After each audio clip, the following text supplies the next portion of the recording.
কোনো অকেশন কিন্তু নেই, এদিকে হঠাৎ করে মেহেন্দি পরার শখ জেগেছে আমার। ব্যাস অমনি সাথে সাথে ডেকে নিলাম কলকাতা মেহেন্দি আর্টিস্ট শনিকে। আমার রিকোয়ারমেন্ট জিজ্ঞাসা করতেই আমি শুধু ওকে একটাই বলেছিলাম, আমার পুতুলটাকে একটু এঁকে দিও আমার হাতে। ব্যাস যেমন বলা তেমন কাজ।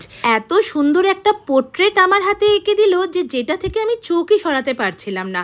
আর এইদিকে আমার কর্তার নাম যে কার্তিক, তার বাহনকেই বা কি করে বাদ দিই, অমনি একটা সুন্দর ময়ূরও এঁকে দিল আমার হাতে। ডিজাইনগুলো এতটাই নিখুঁত ছিল যে কি আর বলবো। এদিকে পুতুলটাই বা বাদ যায় কেন, ঘুম থেকে উঠে যেই দেখেছে মাম্মাম মেহেন্দি পড়ছে অমনি তার হাতেও এঁকে দেওয়া চাই। তবে মেহেন্দি পড়ার সময় একটুও দুষ্টুমি কিন্তু করেনি। পরের দিন ঘুম থেকে উঠে যখন এত সুন্দর একটা কালার দেখলাম, আমার মনটা তো জুড়িয়েই গেল।